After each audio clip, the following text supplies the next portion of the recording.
Barry, another show that we both love and look forward to talking about. And Barry season 3 just wrapped up. And man, I think like where I want to start with this is there any show that even comes close to doing what Barry does? It feels like it's just such in its own lane right Mm. now, right? Yeah, I'd say so. I mean, it's definitely shed the dark comedy label. I mean, this was such a bleak season, such a dark, Yeah. uh, tough hang season. You know, Mhm. but at the same time, it still felt like the third season of Barry because I think those first two seasons did a really good job of just sucking you into these characters' orbits in a unique way. And even if I don't know if I enjoyed my time in the world as much this time around because it was so much darker, but it's still you still can't help but be impressed by like the level of storytelling. Yeah. You know, this season, um, like you said, it really shifted from I think being a comedy in general. I mean, there's still some moments that are funny, but it's really just a exploration, like a character exploration at this point. And I think the thing I was most impressed by was not only how this show I think looks and feels singular, like the way that they choose to shoot and basically just lets you be in these action scenes. You know, I think the scene from episode 6 on the dirt bike is one that comes to mind, but also like Sally in the last episode, you know, beating the guy to death. Uh, Even just like in the final scene, Barry kind of walking through the house, like you're just kind of like in these moments. There's not music kind of guiding how you're supposed to feel. There's not other cues that are really like there to trick you or bring up an emotional response. You're just kind of in these moments as with the characters as they're experiencing them, which feels very singular. But just like the way that they choose to shoot them, that dirt bike scene, you're watching Barry drive past all these cars, just hearing like the radio kind of go by, and you're just moving with him through it. And it just feels like I hadn't seen a scene shot specifically in that way or with that intention, or even like Barry on the beach, like in that like afterlife, like Yeah. almost like dying type world. Like no, shows don't really. It doesn't feel like shows kind of go to that place in the same way. Like there's something elevated about it, and so I just was really impressed with that. It definitely was a tougher hang this season. Like you said, super dark. The emotions are incredibly raw, and I think it makes sense for a show that is really, I think, trying to explore what these characters would actually be going through or feeling and what they're really like if they were in these situations. But it definitely made it a little bit less fun. And I think that it's hard to kind of grapple like if a show is not as much fun to be with, does that mean it's not as good of a show, or does it just mean that maybe the Hmm. aim of the creators has changed a bit? Yeah, I think that's what it is. Bill Hader, to his credit, just really taking control of the creative juices of this show even more. Uh, directing most of the season. He's going to direct all of season 4 for HBO. When that comes, he said they're still in the script phase of season 4 because they've actually changed what it's going to be. I remember at one point they had said that season 4 had been written during the pandemic because this show was COVID delayed with the production. Well, it Hmm. seems they kind of switched up what they want to do, which I think speaks to the interest kind of evolving through the course of season 3, which is definitely cool for a show because I think the show can get away with it because you have these core characters that are, of course, excellent portrayals, but also just fleshed out in I think a meaningful but also kind of unsurprising way when like major things happen to them. And season 3, like you said, kind of getting a little more existential with this kind of afterlife beach land where Barry can see his past victims and stuff. It's definitely thought provoking. Um, I also I enjoyed the stuff with Banshee, the streaming service, and the obvious but still poignant comments about being a slave to the algorithm in terms of content decisions and stuff like that.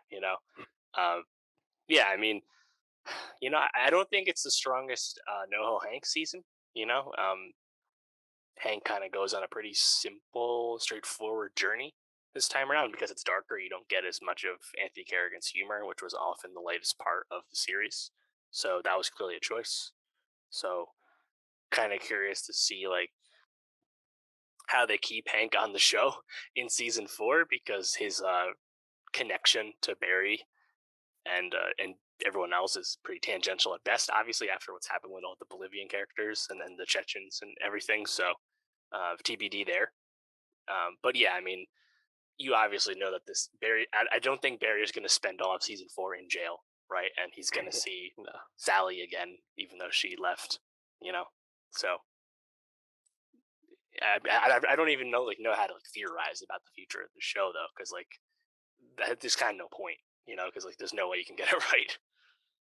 Yeah, it's hard. I agree. I think it's hard to think about what the show is going to become because it leaves off at a point where it's like, well, I don't know how Barry could not be in jail, all next season, and it's pretty clear he was about to at least attempt murder, if it seems like they can prove a few others.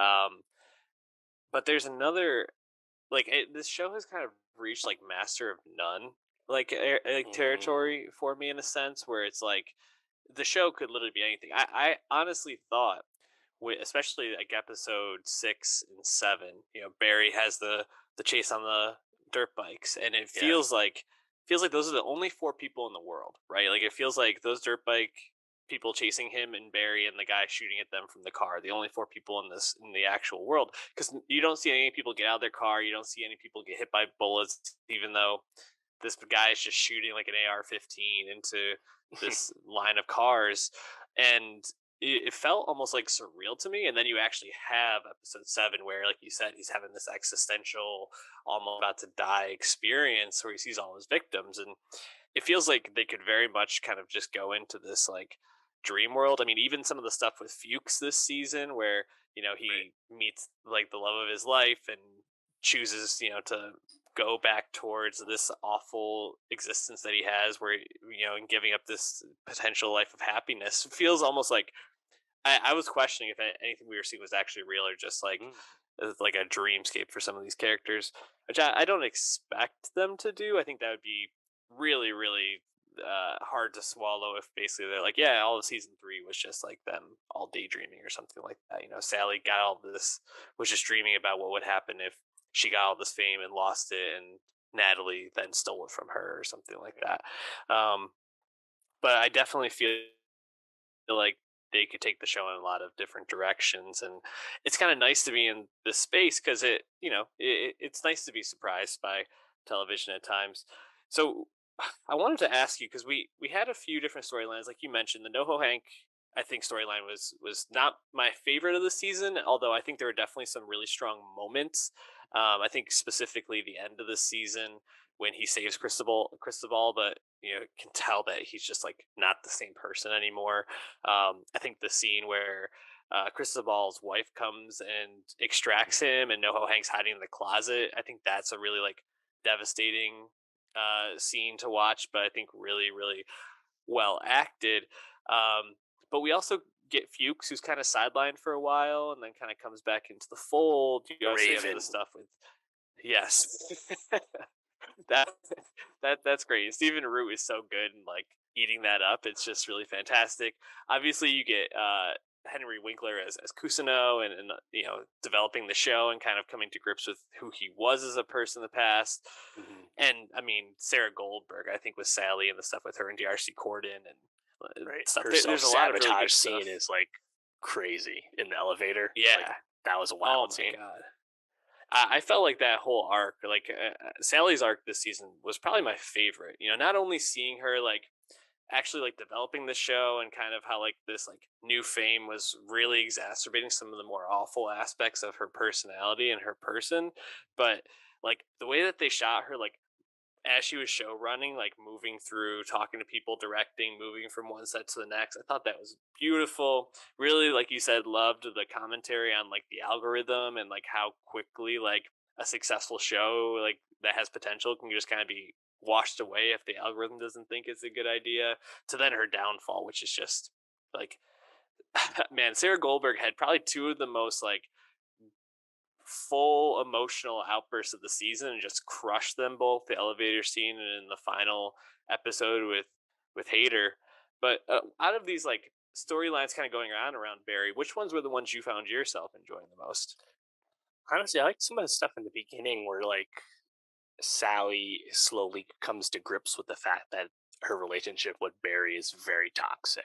And like, Mm, shout out Elsie Fisher in a supporting role, kind of her character kind of showing yeah, Sally like, yo, that's not good. That that's what's going on between the two of you, right? yeah. And then you have that scene where Barry basically comes up, just kind of offers up this his ability to completely ruin this person's life and manipulate their psyche by fucking with them in their home and sneaking in their house and killing their dog and doing all this shit to them.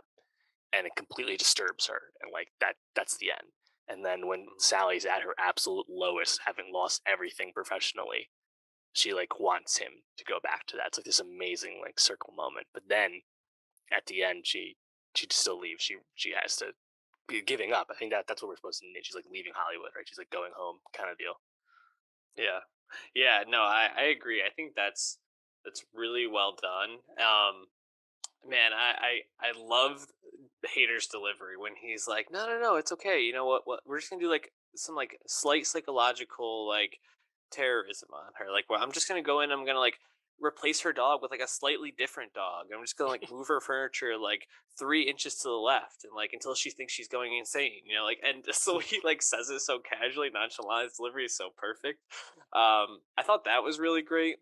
I definitely liked the stuff going on with Robert Wisdom's character as yeah, Kusano's ex girlfriend's dad, Oh or yes, deceased girlfriend's dad. I thought right. that stuff was really, really interesting. And his name is Jim. So Jim Moss. I thought that Moss, character was yes. just so awesome and intimidating. And shout out to Robert Wisdom as one of my favorite second half of the Wire characters and Bunny. I think he's fantastic. And that scene between him and Winkler in the final episode where he's just like screaming like, "Did you love my daughter? Did Barry love my?" Mhm. Like that was just like that really, really, really moving, and I think Winkler crushes that scene as well. So I really like that stuff. The stuff with Winkler, I mean, and Kusino, did you like where that went and him kind of like grappling with his past in that sense?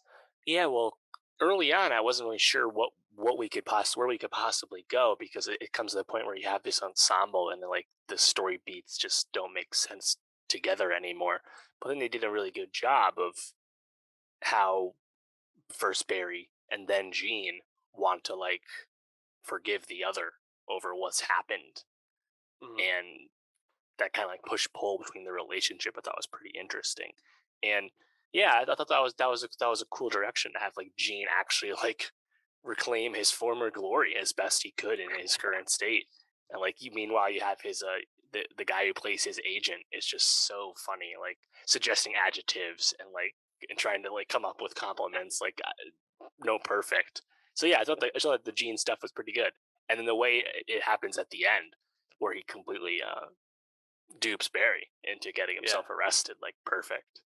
Yeah, I thought that was a really perfect ending for Gina for this season. Yeah, and Fred Melamed as his agent is just fantastic. I also liked the stuff with Laura San Giacomo as Annie, and like how uh, Kusino basically like is trying to like make it up to her and prove he's not a bad person. Be like, I don't remember ruining your career. Like, I'm going to give you all these opportunities now to direct my new show, and like we're gonna do your play on this other show that I'm developing.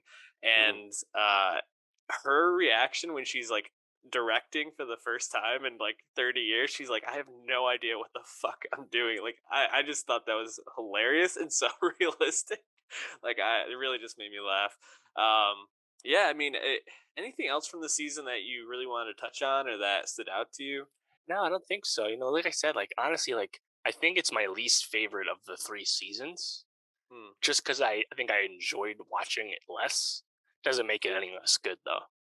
Yeah, I think that's the takeaway. Is this is the least fun season of Barry, but I think it might be the strongest from like a story and like actual production standpoint. So Barry is a show that I think everybody has to be watching.